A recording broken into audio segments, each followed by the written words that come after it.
January 17, 1945. Bastogne, Belgium. Snow falls in silence across the Ardennes forest. The air is sharp, metallic, biting through wool and leather. In the shattered town of Bastogne, American paratroopers huddle in frozen foxholes carved from earth that refuses the shovel. Their breath rises like ghosts. Around them, the trees stand skeletal, stripped bare by artillery. The ground is iron. The sky is white. And somewhere beyond the tree line, engines rumble. German tanks, German voices, German guns forming a noose that tightens with each passing hour. The men of the 101st Airborne Division are surrounded. They are outnumbered. They are running out of ammunition, medicine, and food. And yet, in the face of annihilation, they do not break. They do not retreat. They hold. But to understand why this moment becomes legend, we must step back, not just weeks, but years. We must return to a belief, a doctrine, a certainty held deep within the Wehrmacht's understanding of war and the enemy they believed they knew. For in the years before Bastogne, German soldiers, officers, and strategists had constructed an image of the American fighting man. It was an image shaped by prejudice, propaganda, and a fundamental misunderstanding of what freedom forges in the hearts of men. They believed Americans were soft, wealthy, undisciplined, a nation of factory workers and jazz musicians, of men who had never known true hardship, who valued comfort over sacrifice. The German soldier, tempered by Prussian discipline and the furnace of the Eastern Front, saw himself as superior, harder, more dedicated, more willing to die for the fatherland. This was not mere arrogance. It was doctrine. It was taught. And it was believed. In 1942, when American forces first engaged German troops in North Africa, the early encounters seemed to confirm these assumptions. At Kasserine Pass in Tunisia, untested American units were routed by Erwin Rommel's Afrika Korps. German after-action reports described the Americans as brave but poorly led, their equipment impressive but their tactics clumsy. Officers in Berlin read these reports and nodded. The Americans had industrial might, yes. They could build tanks and planes in staggering numbers. But they lacked the warrior spirit. They lacked the willingness to endure. One German general remarked to his staff, "They fight like men who believe they can go home when it gets difficult." And, in a sense, he was right to wonder.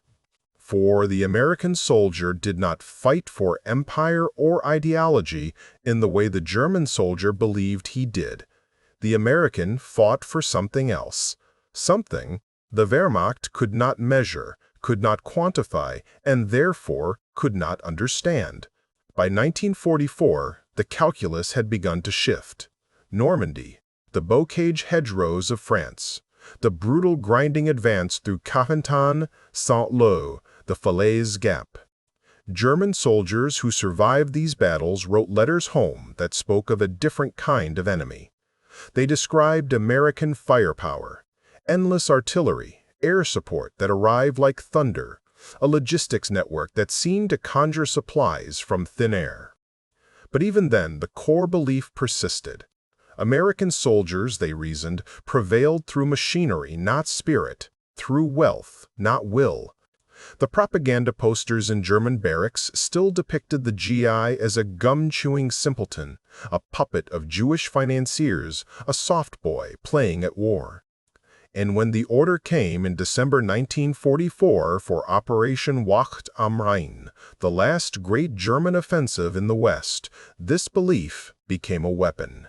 Hitler himself declared that the Americans would crack under pressure. "They are not a warrior race," he told his generals. "Strike them hard, strike them fast, and they will collapse." The plan was audacious. 25 divisions, including elite Panzer and SS units, would surge through the Ardennes forest, splitting the Allied line and driving northwest to Antwerp. The offensive would encircle and destroy 4 Allied armies, force a negotiated peace in the West, and free Germany to concentrate its remaining strength against the Soviets in the East. The Ardennes had been chosen because it was lightly defended. The Americans considered it a quiet sector, a place to rest battered divisions and blood-green ones. The forest was dense, the roads narrow, the weather predicted to be poor grounding Allied air superiority. Everything depended on speed. And everything depended on the Americans braking. On the morning of December 16, 1944, the storm broke. Over 2,000 German artillery pieces opened fire along an 85-mile front. Entire American regiments were shattered in the first hours. Confusion reigned, communication lines were cut. In the fog and snow, German Panzer columns poured through the gaps, their tracks chewing frozen mud, their commanders shouting, "Nach Antwerp! Nach Antwerp!" The element of surprise was total. The American line buckled. Units retreated, dissolved, scattered into the forests. And yet, even in chaos, something unexpected occurred.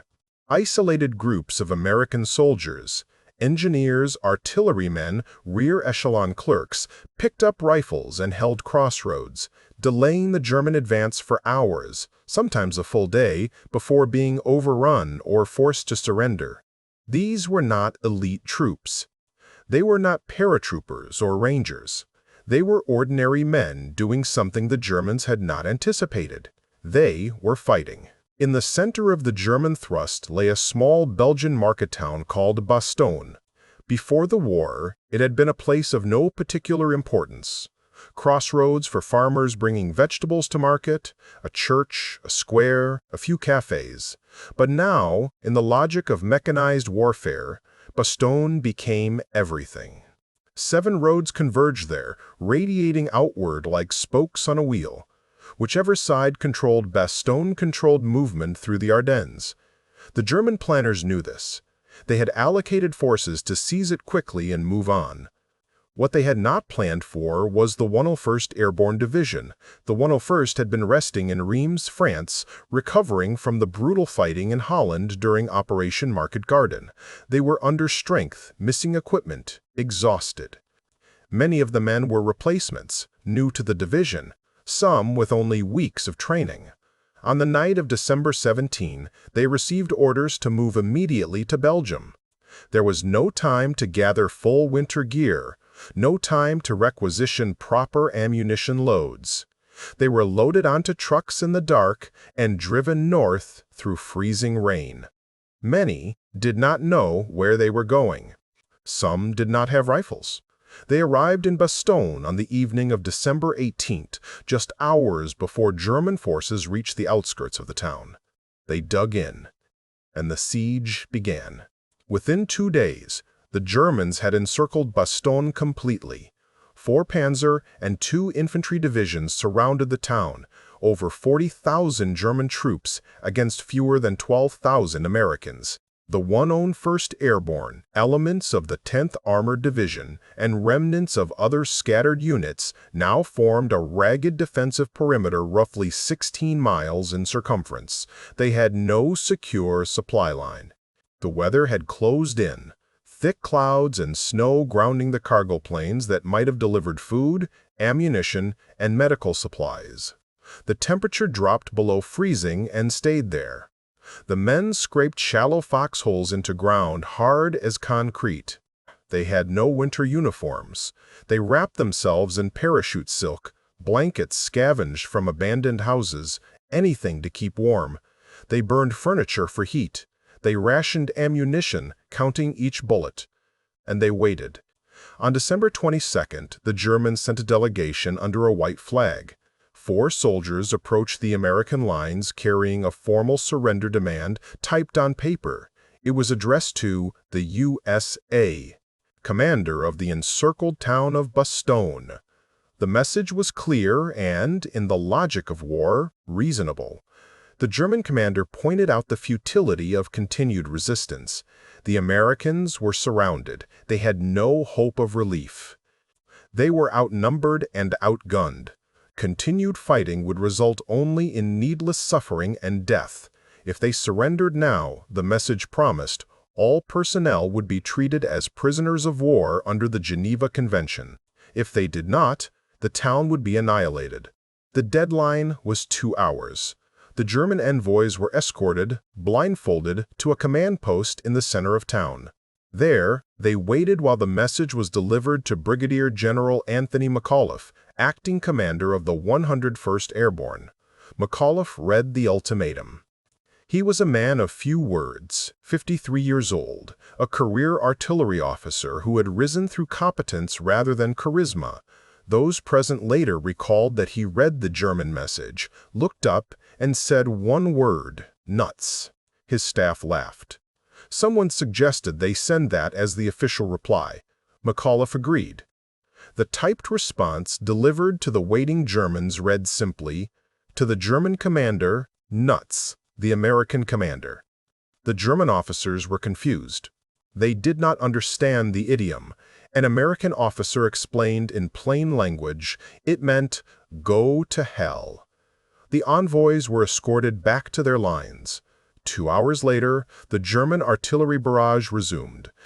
That single word, nuts, would echo far beyond Bastogne. It would be printed in newspapers across America and Britain. It would be read aloud in factories and schoolhouses.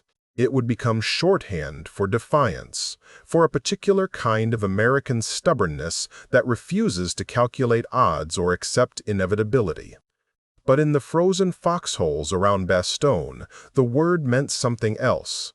It meant another day of fighting, another night of cold, another morning wondering if today would be the day the panzers broke through. The German commanders were incredulous. They had offered honorable surrender. They had expected pragmatism, perhaps even relief from men who surely understood their position was hopeless. Instead, they received mockery. This was not how soldiers were supposed to behave. This was not rational. And yet, it confirmed something the veterans of the Eastern Front had begun to suspect, that the Americans, for reasons unclear, did not fight the way the Wehrmacht understood fighting. A German lieutenant wrote in his diary, "These paratroopers seem to believe they can win. Even now, surrounded, freezing, they man their positions as if reinforcements are certain. I do not understand it." What the lieutenant could not see, what no amount of reconnaissance or interrogation could reveal, was the texture of belief that sustained the Americans. These men were not fighting for abstract ideology or territorial conquest. They were fighting because they had decided, individually and collectively, that retreat was impossible, not because of orders, though orders mattered, but because of something deeper. They had been told from the moment they enlisted that they were the best. The 101st Airborne wore the screaming eagle patch with pride. They had jumped into Normandy on D-Day. They had fought through Carentan and Holland. They were paratroopers, an elite within the army, and that identity carried weight. To surrender now would be to betray not just the mission but themselves. And so they held. But identity alone does not stop tanks. The men needed ammunition, they needed food, they needed medical supplies. By December 23rd, the situation was critical.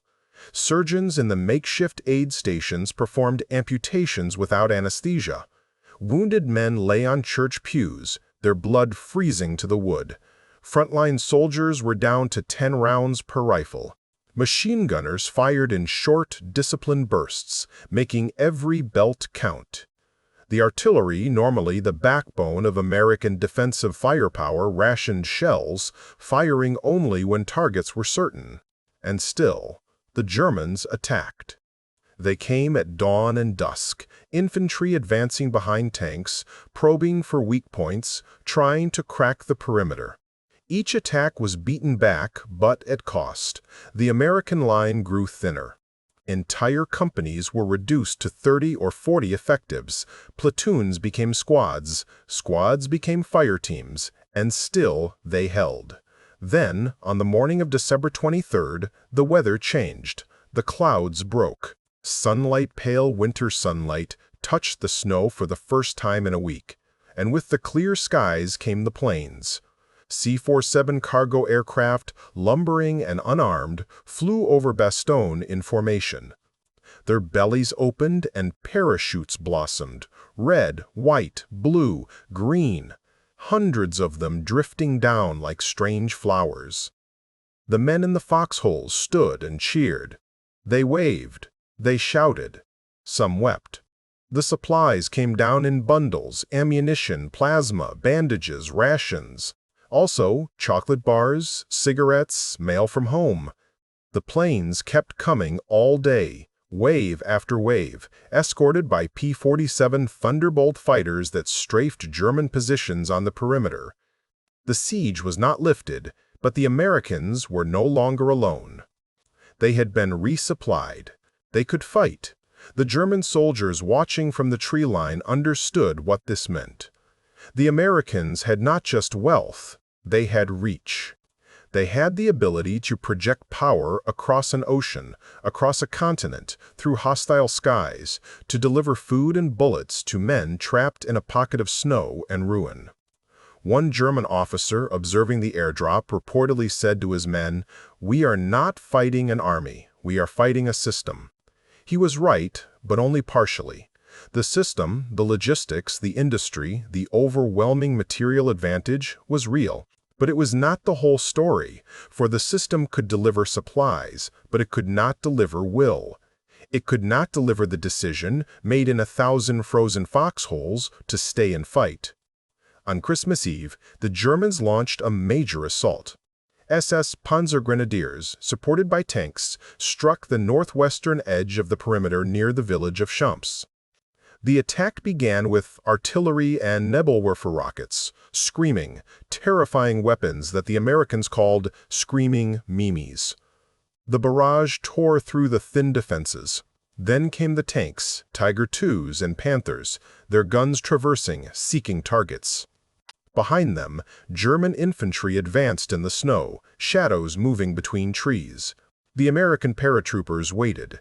They had bazookas, a handful of anti-tank guns, and rifles. They had no illusions about stopping a Tiger II with small arms. But they had learned, through bitter experience, that tanks without infantry support are vulnerable, and so they let the tanks come close. Then they fired. Bazookas flared. A Panther brewed up, its ammunition cooking off in a fountain of sparks. Another tank threw a track and slewed sideways, blocking the road. The German infantry, caught in the open, were cut down by machine gun fire. The attack stalled. The Germans regrouped and came again. Again, they were stopped. By dawn, the snow around Champs was churned and red. The line held. And yet, the question persists, why? Why did these men, cold and hungry, outnumbered and surrounded, choose to fight rather than surrender? The answer, if there is one, lies not in doctrine or orders, but in the particular alchemy of American identity in wartime. These soldiers had grown up during the Great Depression. They had known poverty, uncertainty, the humiliation of breadlines and dust storms. But they had also known something else. The promise, however distant, that life could be better. That hard work and sacrifice might lead to dignity, prosperity, a house with a yard, and children who would not go hungry. They had grown up in a democracy, however flawed, where a man's voice mattered, where the government could be criticized, where the future was not fixed. And they had chosen to fight, not because they were compelled, but because they believed, sometimes consciously, sometimes not, that this idea, this experiment, was worth defending. The Germans could not comprehend this. The Wehrmacht was built on obedience, hierarchy, the Führer principle. A soldier fought because he was ordered to fight, because the state demanded it, because to do otherwise was treason. The idea that men might fight hardest when fighting for themselves, for an idea rather than a leader, was foreign. And so, when the Americans refused to surrender at Bastogne, when they held despite all rational calculation, the Germans interpreted it as fanaticism or stupidity. They could not see that it was neither. It was something else. It was belief. On December 26, the Siege of Bastogne was broken. The 4th Armored Division, part of General George Patton's Third Army, punched through the German encirclement from the south. The lead tank, a Sherman commanded by Lieutenant Charles Bogus, rolled into the perimeter at 4,045 in the afternoon. The paratroopers emerged from their foxholes, gaunt and filthy, and shook hands with the tankers. There was no celebration. The fighting continued. The Germans launched counterattacks for days, trying to re-establish the encirclement, but the corridor was open. Supplies flowed in. Reinforcements arrived. The 101st Airborne, having held for 8 days surrounded, now held as part of a larger offensive. The Battle of the Bulge would rage for another month, but Bastogne had become a turning point. The German offensive had stalled. The Allies would push east, across the Rhine, into the heart of the Reich. The war would end in 5 months. In the immediate aftermath, German prisoners were interrogated. Many expressed disbelief that the Americans had held. They had been told the perimeter was cracking, that surrender was imminent. Instead, they had been captured. One young SS trooper, 19 years old, asked his interrogator, "Why did you not surrender? You had no chance." The interrogator, a captain from Brooklyn, thought for a moment and replied, "We didn't see it that way." The German shook his head. "You are either very brave or very stupid." The captain smiled. Maybe both. But the true measure of Bastogne lies not in the tactical victory, significant as it was, but in what it revealed. It shattered, irreversibly, the myth of the soft American. German after-action reports from the Ardennes campaign speak in tones of frustration and grudging respect. They describe American soldiers as tenacious, resourceful, willing to fight to the last man. One report, filed by a Wehrmacht intelligence officer, notes, "The American soldier, when well led and supplied, is a formidable opponent. His fighting spirit, previously doubted, has been demonstrated beyond question. He does not collapse under pressure. He adapts." This was not the assessment Germany had wanted. It was not the assessment their doctrine had prepared them for. But it was the truth. And the truth was that the Americans who held Bastogne were ordinary men who had done something extraordinary. They were farm boys from Iowa, mechanics from Detroit, clerks from Philadelphia. They had not been raised to be warriors. They had been raised to be citizens. And when the moment came when survival depended on sacrifice, they gave it. Not because they loved war, they did not. Not because they hated the enemy, though many did. They fought because they had made a promise, spoken or unspoken, to the men beside them and to the country that had sent them. They fought because, in the arithmetic of democracy, every man counts. And no man wanted to be the one who let the others down. There is a photograph, taken in the days after the siege was lifted, that captures something of this. It shows a group of paratroopers, maybe a dozen, standing in the snow outside a shattered barn. They are smiling, some smoking cigarettes, one holding a captured German helmet. Their uniforms are filthy, their faces are drawn. But their eyes are bright. They look like men who have won a bet with death. In the foreground, one soldier holds a K-ration box. It is a small thing, a cardboard box containing a can of hash, some crackers, a bar of chocolate. To the men in the photograph, it is treasure. It is proof that the system, the vast, impersonal American war machine, has not forgotten them. It is proof that they are not alone. And it is proof, perhaps most importantly, that the abundance they had known in peacetime, the plenty that the Germans believed made them weak, was in fact a source of strength. For abundance meant options. It meant flexibility. It meant that even surrounded and outnumbered, there was a chance. There was always a chance. This is the symbolism that runs through Bastogne like a thread. The supplies dropped from the sky, the rations shared in foxholes, the ammunition that arrived just in time. The American soldier was never just a man with a rifle. He was a man connected to an entire civilization, a civilization that could build a bomber, fly it across an ocean, and deliver a candy bar to a frozen forest in Belgium. The Germans had discipline and courage. They had excellent equipment and experienced officers. But they did not have this. They could not match the logistical miracle of democracy in total war. And at Bastogne, that difference became tangible. It became the thing that allowed 12,000 men to hold against 40,000. But even logistics cannot explain the refusal to surrender. For that, we must return to the American character, to the particular mixture of individualism and collective purpose that the Depression and the New Deal had forged. These men had been told, repeatedly, that their voices mattered, that they were citizens, not subjects, that the government existed to serve them, not the other way around. And so, when General McAuliffe said, "nuts," he was not just speaking for himself. He was speaking for every private in every foxhole who believed, fundamentally, that no foreign power had the right to dictate terms. That surrender was a choice and they chose otherwise. This was not fanaticism. It was democracy, weaponized. In the years after the war, Bastogne became legend. Books were written, movies were made, veterans returned to the town for reunions, walking the same roads they had defended, now paved and peaceful. The Belgian people, who had sheltered wounded Americans in their cellars and shared their meager food, erected monuments. One, a stone eagle with wings spread, stands on a hill overlooking the town. Inscribed at its base are the words, "Seldom has so few done so much for so many." It is a variation of Churchill's tribute to the RAF pilots of the Battle of Britain, and it is fitting. For Bastogne was, in its way, an American Battle of Britain, a moment when a small force, against all odds, held the line and changed the course of history.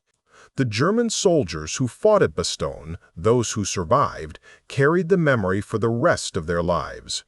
In interviews conducted decades later, many spoke of the battle with a kind of haunted respect. They had seen their tanks burn, they had watched their comrades fall in the snow, they had believed victory was certain, and they had been wrong. One former Wehrmacht officer, speaking in the 1970s, said, "We thought the Americans were soft because they had too much. We did not understand that having much makes a man fight harder, not softer. He knows what he will lose." It is a profound observation, and it cuts to the heart of the matter. The American soldier at Bastogne was fighting not just for abstract freedom, but for a specific vision of life. A life with hot coffee and jazz music, with Saturday movies and Sunday dinners, with the right to speak your mind and choose your path. This vision, tangible and personal, was worth the cold and the fear and the risk of death. And so, when the snow finally melted in the spring of 1945, when the last guns fell silent and the survivors went home, Bastogne remained, not just as a town, but as a proof. Proof that the soft Americans were not soft at all. Proof that wealth and democracy, far from weakening a people, could forge them into something resilient and fierce. Proof that free men, fighting for a future they could imagine, were more than a match for soldiers trained to obey without question. The Germans had believed otherwise. They had believed that discipline and hardship created superior warriors. And they had learned, in the frozen forests of Belgium, that they were wrong. Bastogne stands now as a testament to that learning.